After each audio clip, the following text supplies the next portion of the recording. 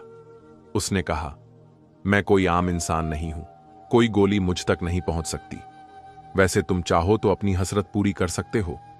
मैंने कहा, अगर तुमने मेरी बीवी की तरफ बढ़ने की कोशिश की तो मैं वाकई तुम्हें गोली मार दूंगा। वो तंजिया अंदाज में मुस्कुरा कर बोला, अच्छा ये बात है। और उसने समीना की तरफ कदम बढ़ाने शुरू कर दिए। मैं चीखा, रुक जाओ। उसकी मुस्कुराहट मजीद गहरी हो गई, जिसमें तन की भरपूर आमद थी। साथ ही उसकी पेशकदमी भी जारी रही। मेरे गुस्से में इजाफा होता जा रहा था और फिर जब वो समीना के काफी करीब पहुंच गया तो मैं बिजली की सी तेजी के साथ उस जिन्न की तरफ दौड़ा। उसने समीना का बाजू पकड़ लिया। मुझ पर जैसे बिजली गिर गई। मैंने बढ़कर उस जिन्न के चेहरे पर एक जोरदार घूंसा रसीद किया, लेकिन इससे पहले कि मेरा घूंसा उसके चेहरे को छूता, उसने मेरी कलाई पकड़ ली। उसकी गिरफ्त बहुत मजबूत थी। मैंने उसकी गिरफ्त से अपनी कलाई छुड़ाने की बहुत कोशिश की, लेकिन नाकाम रहा। फिर मैंने दूसरा घूंसा उसके पेट पर मारा। उसे कुछ भी न हुआ, अलबत्ता मुझे महसूस हुआ जैसे मेरा मुक्का किसी चीज से टकरा गया है। उसने तंजिया मुस्कुराहट के साथ मुझसे कहा, एक बार और कोशिश कर लो। फिर उसने झटके से मेरी कलाई भी छोड़ दी, जिसकी वजह से मैं उससे जरा दूर गिर गया। उसने समीना को छोड़ा और मद्दे मुकाबिल आ गया। दोनों हाथ में टिकाने के बाद उसने मेरी आंखों में आंखें डाल दी। उसके चेहरे पर खौफ के भरपूर असरात थे। वो गुर्राई हुई आवाज में बोला, आओ, पहले तुम देख लो कि तुम्हारे अंदर कितनी ताकत है। इसके बाद मैं तुम्हारी बीवी को अच्छी तरह प्यार करूंगा। उसके पास मेरे तन बदन में आग लगा दी। मैंने उस पर हमला कर दिया। मैंने उसे लात घूंसे मारे, लेकिन वो किसी चट्टान की तरह मेरे सामने खड़ा रहा। मैं रुका नहीं और उसे मारता जा रहा था। मुझे यूं महसूस हो रहा था जैसे मैं किसी आहनी वजूद को जादू को करने की कोशिश कर रहा हूं। वो अपनी जगह से जरा सा हिला भी नहीं। आखिर में थक सा गया और अब मैं खासा मायूस भी हो चुका था। मुझे अंदाजा हो गया था कि मैं उसका कुछ भी बिगाड़ नहीं सकता। उसने तंजिया अंदाज में मुझसे कहा, हां, आदमजाद, चाहो तो और कोशिश करके देख लो। तुम कुछ नहीं कर सकते। मैंने उससे हिम्मत की कोशिश की और बोला, तुम किस तरह हमारी जान छोड़ोगे? मैं तुम्हारी जान छोड़ूंगा नहीं, बल्कि तुम्हारी जान लेकर छोड़ूंगा। वह गुर्राया। मैंने बेबसी से कहा, आखिर तुम क्यों हमारे दुश्मन बन गए हो? इसलिए कि उसने एक बार जामुन की पेड़ पर नजर डाली थी। तब से मैं इसका दीवाना हो गया हूं। यह मुझे पसंद आ गई है और मैं इसका नहीं, सिर्फ तुम्हारा दुश्मन हूं। मैंने उनसे रोते हुए कहा, मुझे बताओ कि तुम हमारी जान छोड़ने का क्या लोगे। मैं तुम्हें बड़ी सी बड़ी रकम देने को तैयार हूं। मैंने उसे लालच दिया। वह धीरे से हंसा। मेरे पास दौलत की कमी नहीं है और मैं जब चाहूं जितनी चाहो दौलत एक इशारे में हाजिर कर सकता हूं। मेरे लिए दौलत मसला नहीं है। मैंने फौरन पूछा, तो फिर तुम्हारा मसला क्या है? उसने चिल्लाते हुए कहा, हुस्न। हुस्न मेरा मसला है और तुम्हारी बीवी बहुत हसीन औरत है। मुझे यह चाहिए थी और मैंने इसे हासिल कर लिया है। मैंने उसे एक और पेशकश की। तुम जो कहोगे मैं करने के लिए तैयार हूं, लेकिन तुम मेरी बीवी को छोड़ दो। उसने शैतानी अंदाज में धीरे से हंसकर बोला, तुम भला मेरे लिए क्या कर सकते हो? हां, तुम यह जरूर कर सकते हो कि मुझे अपना खून दो और मैं उसे पीकर ताकतवर हो जाऊं और लुत्फ हासिल करूं। मैंने समीना की तरफ देखकर बेबसी से कहा, समीना, तुम ही इसे समझाना, मैं इसे क्या समझाऊं? मैं तो इसे अपना सब कुछ मान चुकी हूं। वह बोली और मेरे तन बदन में आग लग गई। लेकिन मौजूदा हालात में मुझे अपनी बेबसी का अंदाजा हो गया था, इसीलिए मैंने उसकी बात पर कोई रद्दे अमल नहीं किया और बदस्तूर बेबस अंदाज में बोला, तुम तो मेरी अच्छी और वफादार बीवी रही हो। तुम ऐसी बातें क्यों कर रही हो? उसने साफ इनकार किया, मैं तुमसे कभी वफादार नहीं रही। मैंने तो हमेशा इस जिन्न को चाहा हूं। मैंने कहा, नहीं, यह नहीं हो सकता। फिर साथ ही मैंने सोचा कि इस वक्त यकीनन उसका ज़हन इस जिन्न के कब्जे में है, इसीलिए वह ऐसा कह रही है। वह बोली, ऐसा ही है। मैं जिन्न को बहुत चाहती हूं। जिन्न ने उसकी तरफ देखकर प्यार भरे अंदाज में कहा, और मैं भी तुम्हें बहुत चाहता हूं। फिर उसकी तरफ बढ़कर उसकी कलाई पकड़ी और उसे चूम लिया। यह मंजर मेरे लिए नाकाबिले बर्दाश्त था और मैं बेअख्तियार एक बार फिर उस शैतान जिन्न पर हमलावर हो गया, ये सोचे बगैर कि मैं उसका कुछ भी बिगाड़ नहीं सकता, और एक बार फिर अपने वजूद से टकरा गया। उसने मेरी कलाई मजबूती से पकड़ी और तेजी से बोला, मैं अभी तुम्हारा खत्मा करता हूं। उसने कुछ बड़बड़ाकर मुझ में पर फूंक मारी। मुझे यूं महसूस हुआ जैसे मेरे सर में ठंडक दाखिल हुई और उसके बाद मेरे सारे वजूद में सलाहियत कर गई। उसने समीना को अपनी बाहों में भरते हुए कहा, आओ मेरी जान, जरा दूर हो जाओ, अब ये यहीं बुत बना खड़ा रहेगा। मेरे तन बदन में एक बार फिर आग लग गई, लेकिन इस मर्तबा मैं अपने जिस्म को जरा सी भी हरकत नहीं दे सका। मैंने वाकई किसी पत्थर की मूर्ति की तरह खड़ा उसका मुंह देख रहा था। वो दोनों मुझसे जरा दूर चले गए। उस जिन्न ने समीना को अपने सीने से लगा लिया। मीना भी वाले अंदाज में उससे लिपट गई। इन दोनों की गर्मजोशी एक दूसरे को देख रहे थे और मुझे तैश आ रहा था। मेरा बुरा हाल हो रहा था, लेकिन मैं बस खामोश खड़ा था क्योंकि मैं वहां से हिल भी नहीं सकता था। वह दोनों एक दूसरे से बहुत ही पुरजोश अंदाज में मिले और मैं खून के घूंट पी कर रह गया। फिर वो दोनों एक दूसरे से अलग हो गए। वो जिन्न मेरे करीब आ गया और बोला, अच्छा मेरे दोस्त, अब मैं जा रहा हूं, फिर कभी मुलाकात होगी। मैंने खून के घूंट पिए, लेकिन इसके बावजूद मैं हिल न सका। वो पलटकर समीना के पास पहुंच गया। उसने समीना को प्यार भरी निगाहों से देखा। मैं खून के घूंट पीकर रह गया, मगर कुछ न कर सका। जिन्न ने एक बार फिर उसको अपने सीने से लगा लिया और बोला, अच्छा मेरी जान, अब मुझे इजाजत दो, अगली जुमेरात को मैं फिर आऊंगा। समीना ने उदास लहजे में बोली, मेरा जी नहीं चाहता कि तुम जाओ। समीना उदास होते हुए बोली, तुम कब मुझे अपने साथ लेकर जाओगे? जिन्न ने बोला, फिक्र न करो, बहुत जल्द तुम्हें अपने साथ ले जाऊंगा। वो उसके बाल को सहलाते हुए बोला और समीना उससे लिपट गई और बोली, बस अब मुझसे इंतजार नहीं होता, मुझे जल्द से जल्द यहां से ले चलो। हां हां, ले जाऊंगा, जल्दी ही ले जाऊंगा। जिन्न ने उसे प्यार से कहा, अच्छा अब जाने दो। उन्होंने एक दूसरे का बोसा लिया और अलग हो गए। फिर जिन्न दीवार के पास चला गया और उसने पलटकर समीना की तरफ देखा, जिसके चेहरे पर उदासियों ने डेरे डाल दिए थे। जिन्न ने उसकी तरफ देखते हुए अलविदा अंदाज में हाथ हिलाया। उसने भी हाथ हिलाया और फिर देखते ही देखते जिन्न गायब हो गया। अचानक मेरे जिस्म को भी आजादी मिल गई और मैं हरकत करने लगा। जो कुछ हुआ था उसकी वजह से अब मेरा समीना की तरफ जाने को जी नहीं चाह रहा था। वो मेरे सामने ही अपना सब कुछ उस शैतान के हवाले कर चुकी थी और वो इस वक्त खामोश खड़ी थी। मैंने शिकस्ता आवाज में कहा, समीना, मैं जा रहा हूं, तुम आ जाना। वो बोली, ठीक है। मैं पलटकर चल पड़ा। जरा देर बाद मैं अपने बेड पर आकर लेट गया। मुझे यूं महसूस हो रहा था जैसे मेरा सब कुछ लुट चुका है। मैं जब सऊदी अरब में था तो मुझे समीना से मिलने की बेचैनी थी और 2 माह के लिए यहां आया था, लेकिन अब मेरा जी चाह रहा था कि मैं कल ही वापस चला जाऊं। कुछ देर बाद समीना आ गई। वो ड्रेसिंग टेबल के सामने बैठ गई। वो अपने आप में मगन थी। मेरी तरफ उसका जरा भी ध्यान नहीं था। मैं मुसलसल उसे ही देख रहा था। कुछ देर के बाद वो मेरे पास आकर मेरे पहलू में लेट गई। मैं उठकर बैठ गया। उसने अब भी मुझ पर तवज्जो न दी। मुझे अजीब सा लगने लगा और उठकर टहलने लगा। मैं बार बार समीना की तरफ देख रहा था। वो जरा ही देर बाद सो गई, जो वाकई मेरे साथ गुजर चुका था। उसने मेरी नींद उड़ा दी थी।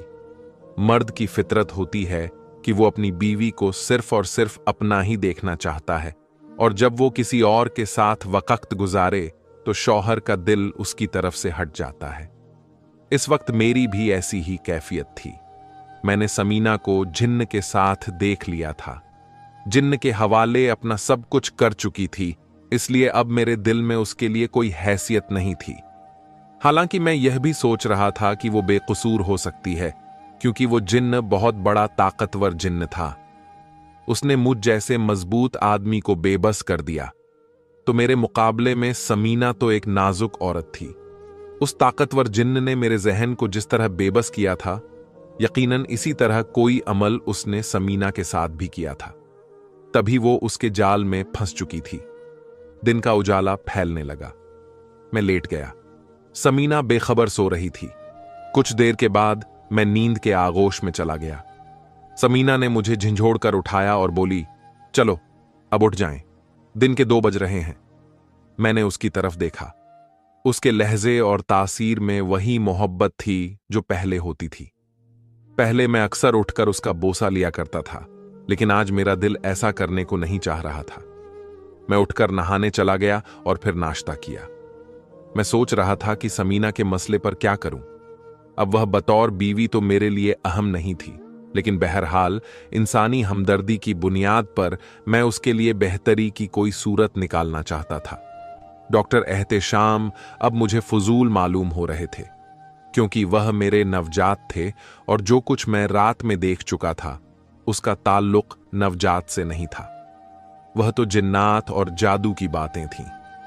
इसके लिए तो बेहतर यह था कि मैं किसी अच्छे आलिम दिन से मुलाकात करूं, लेकिन फिर मैंने सोचा कि मेरी तो किसी आलिम से दोस्ती है ही नहीं। बहरहाल इस सिलसिले में मैं किसी दोस्त से मदद जरूर ले सकता हूं। मैं अपने दोस्त जमाल के पास पहुंच गया। वह मुझे बड़े पुरतपाक अंदाज में मिला और कुछ देर के बाद बातचीत की, और उसने किसी जिन्नात को काबू करने वाले आलिम यानी मौलाना के बारे में पूछा। उसे भी किसी ऐसे मौलाना का पता नहीं था जो जिन्नात को अपने कब्जे में कर सके। फिर मैं अपने बाकी दोस्तों से मिला और उनसे भी यही बात का तस्किरा किया। सिर्फ साबिर ने मुझे एक ऐसे शख्स के बारे में बताया जो जिन्नात को काबू में किया करता था, हालांकि वह आलिम नहीं था। उस शख्स का नाम सलीम मसीह था। सलीम मसीह के पास पहुंच गया। वह काफी उम्र का दुबला पतला आदमी था। उसका रंग काला था और उसकी आंखों में हसीन चमक थी। मैंने उसे अपना मसला बताया। जरा देर सोचने के बाद वह बोला, मुझे तुम्हारे साथ जाकर तुम्हारी बीवी और तुम्हारे घर का जायजा लेना होगा। मैंने कहा ठीक है, और मैं उसे घर लेकर आ गया। रूम में उसे बिठाने के बाद मैं समीना के पास आया और बोला, मेरे साथ मेरा एक दोस्त आया है। उसने बताया है कि हमारे घर पर किसी ने गलत जादू टोना करवा दी है, इसलिए वो तुमसे बातचीत करना चाहता है। मैं यह बात सलीम मसीह को भी समझा चुका था। ओहो, वह उलझन के साथ बोली, यह आपसे किसने कह दिया कि हमारे घर पर कोई जादू टोना कराए गए हैं? मुझे भयानक और उल्टे सीधे ख्वाब नजर आ रहे हैं। मेरे दोस्त ने बताया कि जादू टोना की वजह से ही है। मैंने कहा, तुम चलकर उससे मिलो और अगर वह कुछ पूछे तो उसका जवाब दो। उसने उलझन के साथ जरा सोचा और फिर बोली, ठीक है, चलें। हम दोनों सलीम मसीह के पास पहुंच गए। हम उसकी मद्दे मुकाबिल चटाई पर बैठ गए। सलीम मसीह ने समीना का बगैर जायजा लेते हुए पूछा, तुम्हें कोई उल्टे सीधे ख्वाब आते हैं? समीना ने जवाब दिया, नहीं, मुझे तो कोई ख्वाब नहीं आते। सलीम मसीह ने दूसरा सवाल किया, कभी घर में किसी के चलने फिरने की आवाजें सुनी हैं तुमने? समीना बोली, नहीं, ऐसा भी कुछ नहीं हुआ। सलीम मसीह ने ख्याल अंदाज में सर हिलाया, फिर मेरी तरफ देखकर बोला, बस ठीक है, मैंने अंदाजा कर लिया कि यहां क्या मामला है। समीना ने जल्दी से बोला, क्या मामला है? वह बोला, यहां कुछ जादू टोना के असरात हैं। समीना ने हैरत और परेशानी से कहा, जादू टोने के असरात? लेकिन आखिर किसने कराए होंगे ये जादू टोने? उसने जवाब दिया, यह मैं आज रात एक अमल करके मालूम करूंगा। और फिर मेरी तरफ देखकर बोला, तुम शाम में मेरे पास आ जाना बेहतर है। मैंने कहा, ठीक है। सलीम मसीह ने कहा, अच्छा, हमें जाने की इजाजत दीजिए। मैंने जल्दी से कहा, चाय तो पीकर जाओ। सलीम मसीह ने कहा, नहीं, मुझे कुछ जरूरी काम है, चाय फिर कभी पी लेंगे। हम लोग उठ खड़े हुए। मैं उसके साथ घर से बाहर आ गया। मैंने आहिस्ता आवाज में उससे पूछा, क्या पता लगाया है तुमने? मामला गड़बड़ है तो शाम में मेरे पास आना, मैं तफसील से तुम्हें बताऊंगा। वह भी आहिस्ता से बोला, ठीक है। मैंने कहा, क्या तुम्हें कुछ रकम चाहिए? वह बोला, बेहतर है, शाम में 10,000 रुपए लेते आना। वह चला गया। मैं वापस घर में आ गया। समीना ने मुझसे कहा, आप किन चक्करों में पड़ गए हैं? क्या मतलब? मैंने उसकी तरफ इस अंदाज में देखा। वह बोली, आपको शायद कुछ वहम हो गया है। हमारे घर में कुछ भी नहीं है, कोई असरात या जादू टोना वगैरह नहीं है। मैंने उसकी आंखों में झांका। यह तुम कैसे कह सकती हो? समीना कहने लगी, इसलिए कि मैं इतने अरसे से यहां रह रही हूं। मुझे कोई ऐसी बात कभी भी महसूस नहीं हुई। और जहां तक ख्वाबों की बात है, तो उल्टे सीधे ख्वाब तो इंसान को दिखाई देते ही रहते हैं। मुझे हैरत है कि आप ऐसी बातों को अहमियत दे रहे हैं। आप ऐसे तो नहीं थे। सऊदी अरब से वापस आकर ऐसे हो गए हैं। जरा जरा सी बातों को अहमियत दे रहे हैं। शायद वहां के माहौल ने आप पर असर कर दिया है। मैंने कहा, अरे नहीं नहीं, ऐसी कोई बात नहीं। मैंने उससे इत्तेफाक नहीं किया। दरअसल मैं इन बातों को इसलिए अहमियत दे रहा हूं कि मैंने अमलियार वगैरह के बारे में कुछ सुना है, और ऐसे घरों के बारे में भी सुना है जहां दुश्मनों ने जादू टोना करा दिए और घरों को बर्बाद कर डाला। मैं नहीं चाहता कि हमारे साथ भी ऐसी कोई बात हो। उसने बढ़हरा मेरी आंखों में देखकर कहा, आखिर हमारा कौन दुश्मन है? मैंने कहा, कोई भी हो सकता है। दुश्मन के माथे पर थोड़े लिखा होता है कि वो दुश्मन है। अगर खानदान में ऐसे लोग होते हैं जो बज़ाहिर दोस्त नजर आते हैं लेकिन अंदर से दुश्मन होते हैं, तो क्या किया जा सकता है? वह उलझन के साथ बोली, लेकिन हमारे रिश्तेदार आखिर ऐसा क्यों करेंगे? लोग दूसरों की कामयाबियों से जलते हैं। अब हमारे हालात अच्छे हो गए हैं और मैं मजीद तरक्की कर रहा हूं। उलझे हुए लहजे में बोली, हो सकता है कि ये सब बातें किसी को बहला रही हों। मैंने कहा, वो लम्हात ही तौर पर सोचकर, मुझे तो आपकी बातें समझ नहीं आ रही। तुम इन बातों पर तवज्जो ना दो, मैं तमाम मामलात संभाल लूंगा। मैंने उसे तसल्ली दी। उसी वक्त मेरी बेटी नगीना हमारे पास आ गई। समीना उसकी तरफ तवज्जह हो गई। मैं अपने कमरे में आ गया। मैंने टेंशन का एक बोझ सर पे लेकर बेड पर बैठकर सलीम मसीह के बारे में सोचने लगा। उसने न जाने किस गड़बड़ का इशारा किया था। शाम में मैं उसके पास गया। सबसे पहले तो मैंने उसे 10,000 दी, ताकि वो ये ना समझे कि मैं रकम में कोई धोखाधड़ी करूंगा।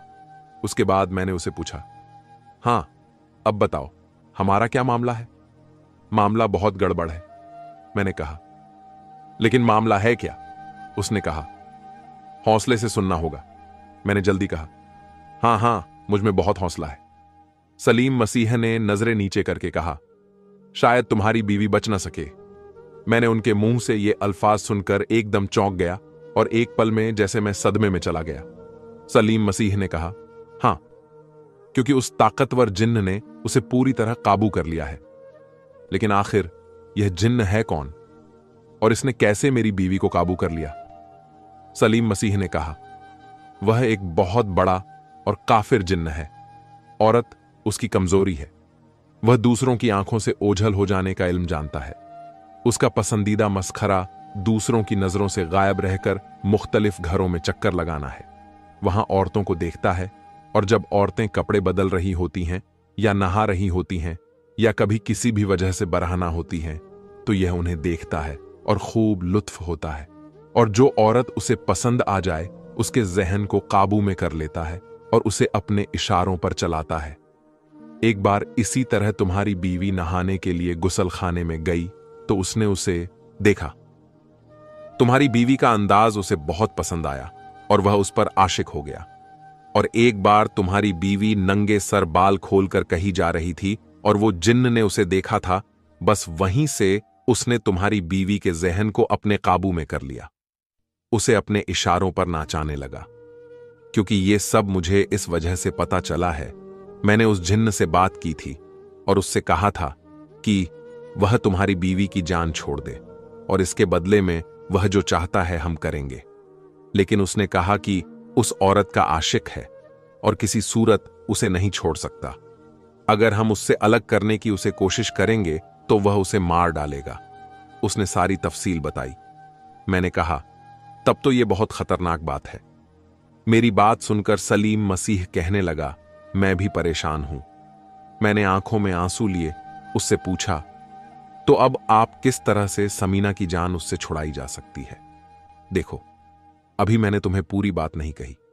मामला सिर्फ यहीं तक महदूद नहीं है, बल्कि एक और अहम बात भी है। मैंने जल्दी से बोला, वह क्या है? मैं अगर बात सिर्फ यह होती कि तुम्हारी बीवी का आशिक है तो शायद हम हालात से समझौता कर लेते, लेकिन मसला यह है कि वो खबीश जिन्न चांद की 14वीं तारीख को तुम्हारी बीवी को मार भी डालेगा। मैं ये बात सुनकर मानो जैसे मेरी बदन से रूह निकल गई हो। मैं मेरी बीवी को इतनी आसानी से कैसे खो सकता था?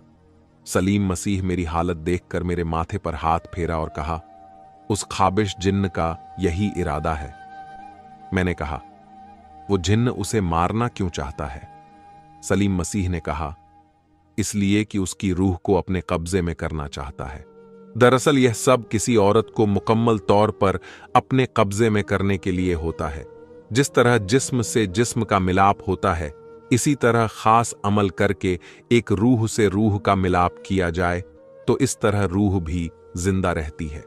लेकिन उसके लिए जरूरी है कि वो जिन्न 40 रातों तक किसी औरत पर एक खास मंत्र पढ़कर फूंकता रहे और तब उसे चांद की चांदनी रात को किसी टूटी हुई कब्र में ले जाकर कत्ल कर दे। और अब जिन्न भी ऐसा ही करना चाहता है। ये सारी बातें सुनकर समीना का शौहर बोला, या अल्लाह, ये तो बड़ी अजीबोगरीब बातें हैं। सलीम मसीह ने कहा, हां, ये सब शैतान और जिन्नात की दुनिया की बातें हैं। इस दुनिया में बहुत कुछ होता है। मैंने उससे उम्मीद भरे लहजे में पूछा, कोई ऐसी सूरत नहीं है कि हम समीना की जिंदगी बचा सकें? अल्लाह का दिया हुआ अच्छा खासा दौलत है। अगर दौलत खर्च करने की और कुर्बानी देने की ताकत रखता हूं। मैंने उसकी निगाहों में निगाहें डालकर जवाब तलब करना चाहा। उसने एक बार में ही जवाब देते हुए कहा, नहीं, बस यही एक सूरत है कि मैं चांद की 14वीं तारीख को उस ताकतवर जिन्न से मुकाबला करूं और तुम्हारी बीवी को बचाने की कोशिश करूं। अगर वह बच गई तो तुम्हारी और उसकी खुशनसीबी होगी, वरना खुद को हर तरह के हालात के लिए जहनी तौर पर तैयार रखो। समीना का शौहर जरा सोचा और गहरी सांस लेकर बोला, ठीक है, तुम जैसा मुनासिब समझते हो वैसा ही करो। क्या तुम्हें और रकम की जरूरत है? उसने कहा, देखो, 10,000 तो मैंने इस सामान के लिए मंगवाए हैं जो मैंने उस खतरनाक जिन्न से मुकाबले के लिए इस्तेमाल करना है, और मैं अपना मुआवजा यानी अपना रकम उस वक्त लूंगा जब वह बच जाएगी, और वह कम से कम 5 लाख होंगे। मैंने कहा, तुम उसे किसी तरह बचा लो, मैं तुम्हें 5 की जगह 10 लाख दे दूंगा। उसने मेरी बात सुनकर कहा, नहीं, मैं ज्यादा रकम तुमसे नहीं लूंगा। मैंने 5 लाख कहा है तो 5 लाख ही लूंगा। मैंने कहा, लेकिन मैं अपनी खुशी से तुम्हें ज्यादा रकम दे सकता हूं। उसने कहा, छोड़ो, ये बात की बातें हैं। फिलहाल हमें यह सोचना चाहिए कि समीना की जिंदगी किस तरह बचाई जा सकती है। मैंने पूछा, चांद की 14वीं तारीख कब है? उसने जवाब दिया, परसों। और तुम मेरे साथ कब्रिस्तान चलोगे, ठीक है? मैंने पूछा, क्या हमें समीना को भी लेकर जाना पड़ेगा? उसने जवाब दिया, नहीं, वह खुद ही वहां जाएगी। ओह अच्छा। फिर सलीम मसीह ने कहा, तुम अपनी बेटी को किसी रिश्तेदार वगैरह के पास छोड़ आना ताकि वह इस मामले से अलग रहे। मैंने असबाब में सर हिला दिया। एक रोज गुजर गया और फिर मैंने समीना से बहाना बनाकर मेरी नगीना बेटी को उसकी खाला के घर छोड़ दिया। मेरा अपना तो कोई था नहीं जिसके घर उसे छोड़ता। शाम में मैं सलीम मसीह के पास पहुंच गया और उसने बताया कि मैं अपनी बेटी नगीना को अपनी साली के घर छोड़ आया हूं। वह बोला, यह तुमने अच्छा किया। रात के 1 बजे के करीब हम लोग रवाना होंगे।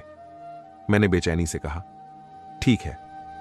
उसने कहा, तुम फिक्र ना करो, मैं पूरी कोशिश करूंगा कि किसी न किसी तरह उनसे तुम्हारी बीवी को बचा लूंगा। खैर 14वीं का चांद था, इसलिए अंधेरा बहुत ज्यादा गहरा नहीं था। सब कुछ वाजिब तौर पर नजर आ रहा था। हम लोग दरमियानी रफ्तार से चल रहे थे। कभी कभी बादलों की ओट से चांद निकल आता था। हर सू खामोशी थी। अलबत्ता कहीं कहीं पान की दुकानें खुली हुई थीं और कहीं होटलों पर लोग चाय पी रहे थे। हम लोग मेन रोड पर आ गए। यहां कुछ ट्रैफिक था, हमें कोई टैक्सी पकड़नी थी। सलीम मसीह ने मुझसे कहा, बेहतर है। जरा ही देर के बाद मैंने एक टैक्सी रुकवाई। सलीम ने ड्राइवर से बात की और उसमें सवार हो गए। टैक्सी चल पड़ी। एक जगह पहुंचकर सलीम ने टैक्सी रुकवाई। मैंने ड्राइवर को किराया अदा किया और हम लोग उतर आए। टैक्सी चल पड़ी। हमने भी कदम बढ़ाने शुरू कर दिए। कुछ देर बाद हम लोग कब्रिस्तान के अंदर दाखिल हुए और कहीं से कुत्तों के भौंकने की आवाजें आ रही थीं। चांद ने अपनी रोशनी बिखेर दी। सब कुछ बिल्कुल वैसे था। हमारी तरफ कब्रें ही कब्रें थीं। एक जगह पहुंचकर हम रुक गए। जरा दूर एक बड़ा दरख्त था। उसकी जान इशारा करके सलीम ने मुझसे कहा, जब वो खबीश जिन्न आएगा तो हम उसके नीचे रहेंगे। मैंने पूछा, उसकी कोई खास वजह? मैंने उस दरख्त पर एक मंत्र पढ़कर फूंक दिया है। जहां तक उसके पत्तों और शाखों वगैरह की हद है, वहां तक हम उससे महफूज रह सकेंगे। तुम भी ख्याल रखना, दरख्त के नीचे से नीचे निकलना, वरना वो जिन्न तुम्हें नुकसान पहुंचा सकता है। मैंने कहा, ठीक है, लेकिन वो आएगा कब? वो बोला, बस अब कुछ ही देर बाद वो आने वाला है। तुम यहीं रुको, मैं जरा दरख्त पर फिर मंत्र फूंक दूं। दरख्त की तरफ बढ़ गया। जरा देर बाद दरख्त के नीचे वो सलीम मसीह बैठ गया और उसने बड़बड़ाना शुरू कर दिया। वो खामोश होने के बाद उठ खड़ा हुआ और उसने मुंह ऊपर करके गोया दरख्त पर फूंक मारी और फिर बुलंद आवाज में मुझसे बोला, यहां आ जाओ। मैं उसके करीब पहुंच गया। बस अब तुम यहां बैठ जाओ और देखो, मैं जब उस खतरनाक जिन्न से मुकाबला करूंगा, उस दौरान तुम्हारी बीवी पर वो जुल्म करेगा या किसी भी तरह उसे नुकसान पहुंचाएगा तो तुम दरख्त के नीचे से निकलना नहीं, क्योंकि अगर तुम यहां से नीचे निकल गए तो तुम पर वो जिन्न हमला कर देगी और तुम्हें मार डालेगा। उसने मुझे कहा, तुम समझ गए? मैंने कहा, हां, मैं समझ गया। ठीक है, तो फिर बैठ जाओ। मैं बैठ गया और वो इधर उधर टहलने लगा। तकरीबन 10 मिनट गुजर गए और काफी तेज हवा चलने लगी। सलीम ने मुझसे कहा, बस होशियार हो जाओ, वो जिन्न आ रहा है। मैंने यहां जो अमल किया है उसकी वजह से उसे यहां आने में दिक्कत हो रही है। वो आने के लिए जोर लगा रहा है और ये हवाएं बता रही हैं कि वो आ रहा है, क्योंकि उसके जोर लगाने की वजह से ऐसा हो रहा है। ठीक है, मैं तैयार हूं। कुछ देर के बाद हवाएं रुक गईं और फिर एक जानिब वो जिन्न नमूदार हो गया। उसने गरज कर सलीम से कहा, तुम क्यों मेरे मुकाबले पर आ गए हो ताकि उस औरत को बचा सको? जिन्न अब भी गरज कर बोला, क्या तुम्हें मेरी ताकत का अंदाजा नहीं? सलीम मसीह ने कहा, मुझे अंदाजा है, इसके बावजूद मैंने तुम्हारे सामने आने की जुर्रत की है। क्या तुम जिंदगी से बेजार हो गए हो? सलीम मसीह ने कहा, नहीं, मुझे अपनी जिंदगी से प्यार है, लेकिन मैं किसी की जिंदगी बचाना चाहता हूं। अब तो उसे मरना ही है। सलीम मसीह ने जिन्न से प्यार भरे लहजे में कहा, तुम उसे छोड़ दो, किसी भी कीमत पर, जो चाहिए तुम्हें मिलेगा। मगर शैतान जिन्न ने कहा, नहीं, ये सब बातें फिजूल हैं। मैं उसकी जान जरूर लूंगा। सलीम मसीह ने कहा, तो फिर मैं भी तुम्हें हर हाल में रोकने की कोशिश करूंगा। हो सकता है तुम्हें शदीद नुकसान उठाना पड़े, और यह भी मुमकिन है कि अगर मेरा दांव चल गया तो तुम मारे जाओ। जिन्न ने कहा, दांव तो मेरा भी चल सकता है, मैं तुम्हारा कोई दांव चलने नहीं दूंगा। यह तुम्हारी गलत फहमी है। तुम्हें शायद मेरी ताकत का दुरुस्त अंदाजा नहीं है, मुझे सब अंदाजा है। जिन्न के लहजे में गुरूर था। सलीम मसीह ने दी जिन्न से कहा, ठीक है, यह तो बाद की बात है, किसका दांव चलता है और किसका नहीं। लेकिन पहले मैं एक बार फिर तुमसे यही कहूंगा कि तुम उस औरत को आजाद कर दो। शैतान जिन्न ने कहा, यह नामुमकिन है, और फिर तुम क्यों उसके खातिर अपनी जान खतरे में डाल रहे हो? सलीम मसीह ने कहा, इसीलिए कि मैंने उसके शौहर से उसकी जान बचाने का वादा किया है, और जब मैं वादा कर लेता हूं तो उसे पूरा करता हूं। वैसे भी मेरी जिंदगी का मकसद तुम्हारी तरह अय्याशी करना नहीं, बल्कि इंसानियत की खिदमत करना है। सलीम तेज लहजे में ये सब जिन्न से बोला। जिन्न ने फिर कहकहा लगाते हुए बोला, बहुत देखे हैं, तुम्हारे जैसे इंसानियत की खिदमत करने वाले, तुम्हारा कोई ना कोई मफाद जरूर होगा। मेरा कोई मफाद नहीं है। बहरहाल तुम इन बातों को छोड़ो और यह बताओ कि तुम उस औरत को आजाद कर रहे हो या नहीं। जिन्न ने कहा, कभी नहीं। सलीम मसीह ने कहा, ठीक है, तो फिर मेरे और तुम्हारे दरमियान जंग होगी। जिन्न ने कहा, मुझे कोई परवाह नहीं। उस वक्त वह एक जानिब से समीना आती नजर आई। वो काफी दूर थी। उसने बुलंद आवाज में कहा, मेरे महबूब, मैं आ गई हूं। जिन्न ने भी बुलंद आवाज में कहा, हां, आ जाओ मेरी जान, आ जाओ। समीना की तेज रफ्तार और भी तेज हो गई, और फिर उसने दौड़ना शुरू कर दिया और जिन्न के सीने से आ लगी। मेरा दिल गोया किसी ने अपनी मुट्ठी में ले लिया। मुझे उसकी इस हरकत का अफसोस था, लेकिन फिर मैंने सोचा कि उसका अफसोस क्या करना। मैं तो वह मंजर पहले ही देख चुका हूं, जब समीना अपना सब कुछ उस खबीश जिन्न के हवाले कर चुकी थी। सलीम से जिन्न बोला, बस अब तुम लोग जाओ वरना मारे जाओगे। सलीम ने गुस्सैल अंदाज में कहा, तुम इसे छोड़ते हो या नहीं? जिन्न ने कहा, नहीं, मैं इसे किसी सूरत नहीं छोड़ूंगा। जिन्न बोला, ठीक है, तो फिर मैं अपनी ताकत का आगाज करता हूं। अब देखना यह है कि हम में से कौन किसे शिकस्त देता है। सलीम मसीह बोला, मैं फिर कहता हूं कि बाज आ जाओ, अब तो फैसला होकर रहेगा। वो कदम बढ़ा चुका था। जरा देर बाद वो जिन्न के मुकाबले पर पहुंच गया। उसने उसकी जानिब अपना दायां हाथ फैलाया। उसी वक्त जिन्न ने भी ऐसा ही किया। फिर उसने समीना को खुद से अलग कर दिया और सलीम मसीह के करीब पहुंच गया। वो दोनों इस तरह दायरे में घूमने लगे जैसे पहलवान एक दूसरे पर दांव आजमाने से पहले घूमते हैं। अचानक जोरदार चीखों की आवाजें आने लगीं, लेकिन ये इंसानी चीखों से मुसाहब थी, लेकिन बहरहाल इंसानी नहीं थी। कौन कहां चीख रहा था मुझे कुछ मालूम नहीं था, क्योंकि कोई ऐसा मंजर नजर ही नहीं आ रहा था जो चीख रहा हो। लेकिन आवाजें ऐसी थीं कि मुझे अपने कानों के पर्दे फटे हुए महसूस हो रहे थे। जिन्न और सलीम अब भी एक दूसरे के मध्य मुकाबिल घूम रहे थे, और फिर अचानक सलीम फिजा में उछला और काफी दूर तक चला गया। यूं महसूस होता था जैसे वो किसी कब्र पर जाकर गिरेगा, लेकिन ऐसा नहीं हुआ। वो चलने के बाद काफी नीचे आया और फिर एक झटके के साथ दोबारा ऊपर चला गया। जरा देर हवा में तैरने के बाद वो किसी परिंदे की तरह आराम से एक जगह उतर गया और जिन्न उसकी तरफ देखकर बोला, तुम्हारा यह दांव तो नाकाम हो गया, और साथ ही तुम्हें अंदाजा हो गया होगा कि मैं कितना बड़ा ताकतवर जिन्न हूं और कितना इल्म जानता हूं। इसलिए अब बेहतर यही है कि तुम हिम्मत का रास्ता अख्तियार करो। सलीम मसीह ने कहा, यह नामुमकिन है। मैं अपने से कमतर किसी शख्स से हिम्मत नहीं कर सकता। जिन्न मगरूर अंदाज में बोला। साथ ही उसने नफी में हाथ भी हिलाया। यही तो तुम्हारी गलत फहमी है कि तुम मुझे कमतर समझ रहे हो, जबकि मैं किसी भी तरह तुमसे कमतर नहीं हूं। अगर तुमने मेरा एक दांव नाकाम बना दिया है तो इसका मतलब यह नहीं कि तुम हर दांव नाकाम बना दोगे। जिन्न ने कहा, ठीक है, तो फिर तुम अपना दूसरा दांव आजमा कर देख लो। सलीम बेबाकी से बोला। साथ ही उसने अपना दायां हाथ जिन्न की तरफ फैलाया। चंद लम्हों के बाद ही दोनों कुछ पढ़ने लगे। उनकी आवाजें बुलंद थीं। अल्फाज मेरे कानों तक पहुंचे तौर पर आ रहे थे, लेकिन जबानें जबानें मेरे लिए अजनबी थीं। अचानक जिन्न के हाथ में उसने एक तेज रोशनी निकली, जिसने फौरन ही एक बगुले की शक्ल अख्तियार की और वह बगुला तेजी से सलीम की तरफ बढ़ा। उसी लम्हे सलीम हवा में उछला और जिस जगह वह खड़ा था बगुला वहां से गुजर गया। अगर सलीम जरा देर भी अपनी जगह खड़ा रहता तो वह बगुला उसे जलाकर भस्म कर देता।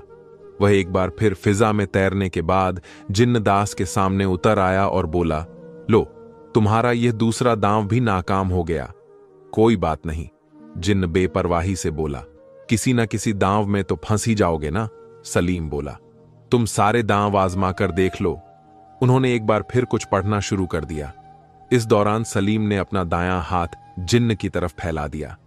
जब जिन्न उसका हाथ उसकी तरफ मुस्तकिल तौर पर फैला ही देख रहा था, अचानक एक जानिब मौजूद दरख्त जड़ से उखड़कर तेजी से सलीम की तरफ बढ़ा।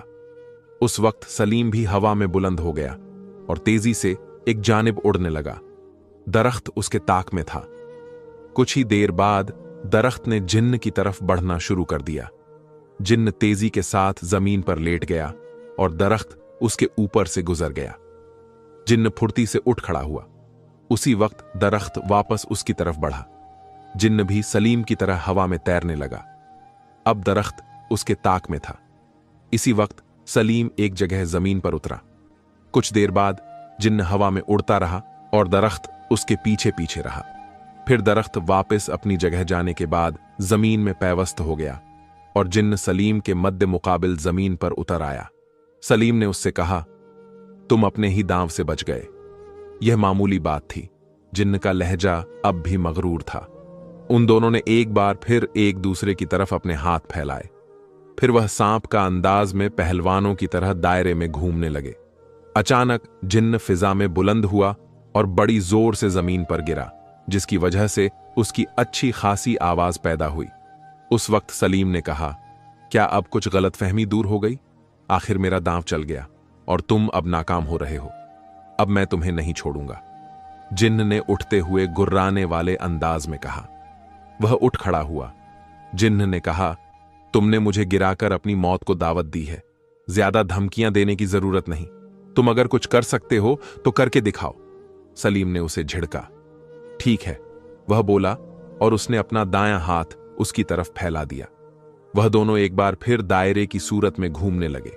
अचानक जिन्न तेजी से समीना के पास पहुंच गया और उसकी गर्दन के गिर्द अपना बाजू डालकर सलीम से बोला, अगर तुम लोग यहां से नहीं गए तो मैं इसकी गर्दन तोड़ दूंगा।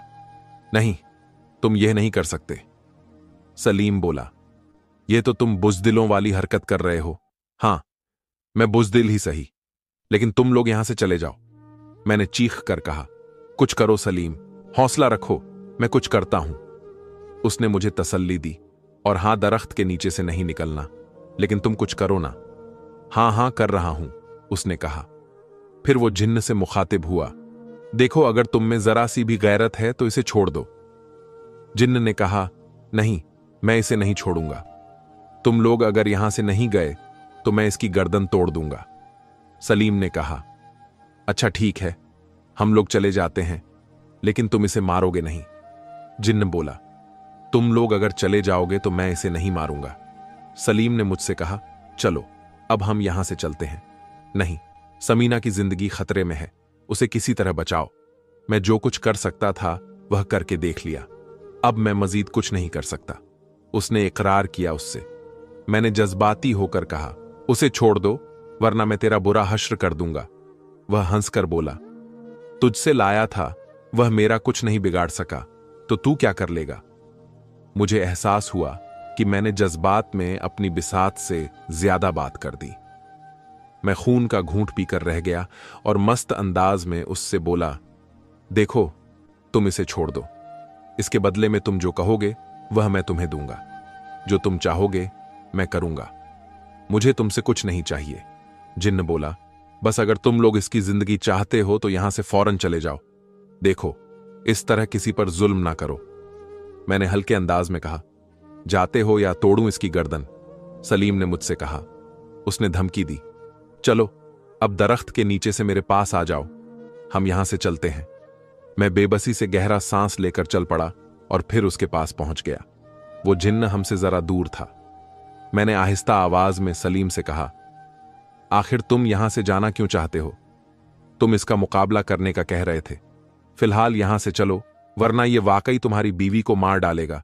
यहां से दूर जाकर मैं इसके खिलाफ कुछ करूंगा। वह आहिस्ता से बोला, ठीक है तो चलो। हम दोनों चल पड़े। देखो, मेरे खिलाफ कुछ करने के बारे में सोचना भी नहीं, वरना मैं इस औरत को मार डालूंगा। अब से जिन्न की आवाज आई, अगर तुम इसे मारने की कोशिश की तो फिर मैं तुम्हारे खिलाफ भरपूर इल्जाम करूंगा। सलीम ने पलटकर जवाब दिया, मैं इसीलिए यहां से जा रहा हूं कि तुम इसे जिंदा रखो।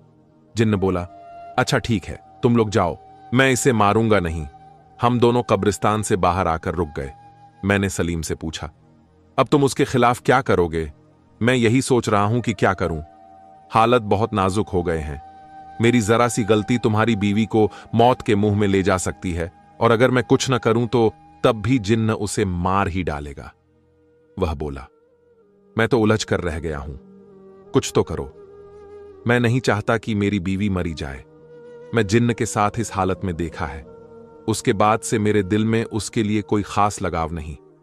वह अपना सब कुछ उस जिन्न को दे चुकी है, लेकिन इसके बावजूद भी मैं उसे जिंदा देखना चाहता हूं, सिर्फ अपनी बेटी के खातिर। उसे मां की जरूरत है। मेरे दिल की बात उसे कह दी। सलीम ने कहा, तुम्हारे जज्बे की कद्र करता हूं और मैंने तुम्हें एक अच्छा इंसान पाया है, इसलिए मैं तुम्हारी खातिर इतनी मुश्किलें उठा रहा हूं, वरना चालाक और मक्कार लोगों की मैं कोई मदद नहीं करता। वह बोला, मैं भी तुम्हारी बहुत कद्र करता हूं। जिंदगी रही तो मेरी और तुम्हारी दोस्ती हमेशा रहेगी। मैं भी उन लोगों में से हूं जो दोस्तों की खातिर जान दे देते हैं। मैंने कहा, मैं समझ गया हूं तुम कैसे इंसान हो, और अगर जिंदगी रही तो वाकई हमारी दोस्ती हमेशा रहेगी। बस मेरे दोस्त, इस वक्त तुम समीना को बचाने के लिए कुछ करो। मैंने एक गहरा सांस लिया। हां, कुछ करता हूं यार। वह बोला, यह मक्कार जिन्न बहुत जलील इंसान है। उसे उसके इरादों से बाज रखना बहुत मुश्किल है, लेकिन बहरहाल कुछ ना कुछ तो करना ही होगा। कुछ देर खामोशी छाई रही। फिर उसने कहा, देखो मेरे दोस्त, मुझे एक ऐसा अमल समझ में आ रहा है जो बहुत खतरनाक है। अगर तुम हिम्मत करो तो हम अमल कर सकते हैं। मैंने पूछा, क्या मतलब? मैं जो अमल करना चाह रहा हूं उसमें हम दोनों की जान जाने का भी खतरा है। अगर तुम यह खतरा मोल लेने के लिए तैयार हो तो यह काम करते हैं। बताओ क्या करें? मैंने कहा, हां, मैं कब्र से मुर्दा निकाल सकता हूं, जो या तो जिन्न को खत्म कर देगा या फिर हमें भी खत्म कर सकता है। अगर जिन्न मेरे गांव में आ गया तो वो मारा जाएगा, और अगर उसका दांव चल गया तो वही मुर्दा हम लोगों को खत्म कर देगा। अब कहो, अगर तुम यह खतरा मोल लेने के लिए तैयार हो तो मैं अमल शुरू करता हूं। मैंने तशद्दुद आमेज लहजे में कहा, तुम्हारा तो समीना से कोई रिश्ता भी नहीं है, और तुम फिर भी यह खतरा मोल ले रहे हो, तो फिर भला मैं कैसे ऐतराज कर सकता हूं? तुम भूल रहे हो, अब मेरे और तुम्हारे दरमियान दोस्ती का रिश्ता है। उसने सही कहा। हां, तुम ठीक कह रहे हो। मेरा लहजा शर्मसार था। ठीक है, तो फिर मैं अमल करता हूं। फिर हम वापस कब्रिस्तान में चलते हैं। वह बोला, ठीक है, मैंने जल्दी से कहा, और फिर हम दोनों कब्रिस्तान की तरफ चल पड़े। जरा देर बाद हम वापस कब्रिस्तान में आ गए। जिन्न ने गुर्रा कर कहा, तुमने यह अच्छा काम नहीं किया। सलीम बोला, बस मेरे पास यही एक रास्ता था। मैं तुम्हारे गांव में तुम्हें फंसा दूंगा। जिन्न बोला, हमने मौत को गले लगाने के लिए खुद को तैयार कर लिया है। सलीम का लहजा मुस्तकीम था। मक्कार। जिन्न जोशीले लहजे में बोला, ठीक है, अगर तुम लोग मरने का फैसला भी कर चुके हो तो फिर मैं तुम्हें कैसे बचा सकता हूं?